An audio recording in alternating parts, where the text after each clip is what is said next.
name is Lauren, and this is me as a young and healthy, innocent little girl getting ready for my first Holy Communion. I had few worries at the time, and most of my dreaming related to anything and everything Disney. In fact, here I am at what is known as the happiest place on earth, only a few days before my 9th birthday. I was unable to sleep this night due to excruciating pain on my left side. The pain increased to the point where my parents took me to the doctors the following day. We went to a 24-hour clinic, and as soon as the doctor took one look at my side, his facial expression said enough. He told my mother that he did not want our money, but to get to the emergency room as quickly as we could. Shortly after, I was in having a CAT scan. After my testing, unbeknownst to me, the doctors took my mother into a room to inform her what had been causing so much pain. It was our worst nightmare. A tumor on my kidney the size of a grapefruit. My mom tried to explain to me what they had found while avoiding the word cancer at all costs. The doctors quickly gave my mom the option of either starting treatment then and there or taking my soonest flight back home. Our high from being on vacation and visiting the best place on earth quickly came crashing down. Upon returning home, I entered the Children's Hospital in Philadelphia where they did more testing. Only a couple of days later, on my 9th birthday, they performed a biopsy. Soon after, my family and I were informed that I was diagnosed with Wilms tumor, stage 3, which is a tumor on my left kidney. I immediately began chemotherapy to reduce the size of the mass so that my doctors could then remove it. Once they opened me up, they had found the tumor had engulfed my entire left kidney, which had to be fully removed as well. After surgery, I was then to continue with more chemotherapy treatment along with radiation.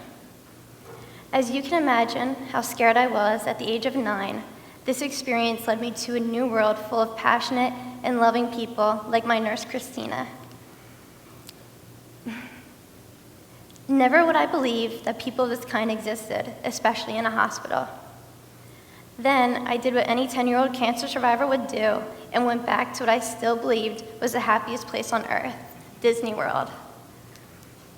That September, I returned to school, and in the 4th grade, I had the coolest hairdo in the class. This began my first remission period, which would last approximately 18 months. I returned to my routine checkups, expecting the exact same thing each time, which entailed a rundown of tests to make sure the cancer had not come back. Suddenly, I quickly became filled with fear. The doctor had asked to speak to my parents without me. The only other time my doctor had done that was when I was first diagnosed with cancer. I knew that it couldn't be good news as I watched them walk away. It was true, the cancer returned, but to my lungs. This diagnosis called for more aggressive treatment, including both chemotherapy and radiation, but for a much longer time than when I had been sick prior. I was to be treated for the next 18 to 24 months, but it was cut short due to the amount of blood and platelet transfusions my body began to require. So now, at age 11, I was entering my second remission. Life again returned to normal, and I did what everyone else seemed to be doing, playing baseball, basketball, and shopping. While playing baseball, I noticed that I would easily become winded along with a cough. I figured I could just ask my coach to switch me from second to third base, which required less running. What I soon learned was a result of being over-radiated, that I had a lung function of only 45%. I continued playing all sports until I reached 26% lung function. The doctors began me on steroids and inhalers, but nothing seemed to help. I found myself needing to be on oxygen continuously throughout the day and slept with BiPAP every night.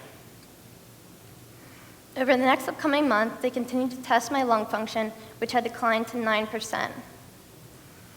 At this point, my mom charted a new course to the Children's Hospital of Pittsburgh for an evaluation with the lung transplant team. I could not and did not want to fathom the idea of having someone else's organ in my body.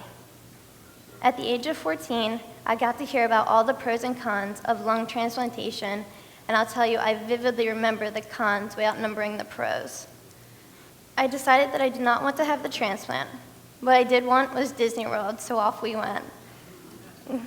Back to the happiest place on earth. I now was beginning to realize the severity of my illness. Time was running out, and I had two options: die or pray for a successful attempt at a lung transplant.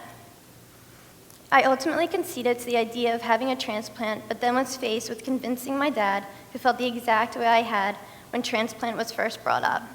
Then, July 12, 2005, the phone call came.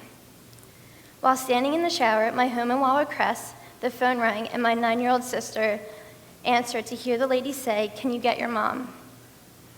The next thing I knew, my mom aggressively opened the door to tell me, "Lauren, your lungs are here." I stood in the shower with the water running down my face along with my tears. I didn't know how to react while 1,000 different thoughts flooded my brain. Within 30 minutes, we were on Mr. Kindle's plane on our way to Pittsburgh. While healing from surgery, I found myself still wanting the comfort of oxygen. Little did I know, I did not need it anymore. And without realizing, my nurses would let me keep the nasal cannula in my nose, but would turn the oxygen off on the wall. This pattern continued until one morning my pulmonologist stopped in to see how I was feeling. He asked why I still continued to have the cannula in my nose. I told him I hadn't been feeling well the night before, so the nurses allowed me to use it. He then asked if he could see it, and so I easily handed it to him. He then walked over to the wall and unplugged it altogether. He began tying it in a knot, and then he continued to tie it into another knot. Moments later, I clearly remember him saying, "Actually, you don't need this at all," in which he then threw it across the room and into the trash can. At that very moment, I looked at him in complete shock, but was surprisingly grateful deep down.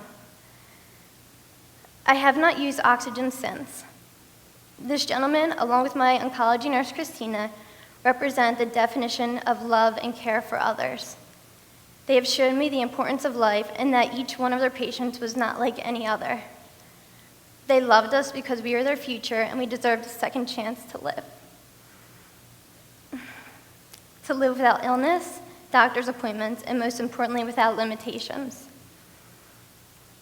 Here's my sister and I holding our breath underwater, something that was outside the realm of even dreaming just months before. Prior to transplant, I had set a goal to attend school on the first official day as a sophomore, which I had accomplished. I remember walking in, and the first person I saw was my Spanish teacher. As she stood at her classroom doorway greeting all the other students, she then saw me standing there. She said nothing as tears began to fill her eyes, and then began to make her way over to me, giving me a huge hug. 2 years later, I graduated high school on time. Now, I even have a boyfriend and am enrolled at Rowan University. I am studying fine art in hopes of one day making jewelry. At 22, I continue to go to the hospital on a regular basis for other various issues relating to my past treatments. But as I walk forward, with my mother still at my side, I also look back and realize just how fortunate I have been. My experiences have changed my life, and while I would not wish this on anyone, I do believe that I am better because of it. And while my future is not clear or certain, I do want to take a second to encourage any of you that have an opportunity to donate an organ to strongly consider it. My battles with cancer will always be a huge part of me, but it is a transplant that has given me my second chance. The second chance that has allowed me to finally lead the life I was intended to. I find hope in what eyes don't see is a line from a Hanson song that I thought fit my life experiences so well that my brother and I decided to have it tattooed on our biceps, in my mother's handwriting, of course. In the end, we all die eventually. The question should rather be, do we all live? Thank you.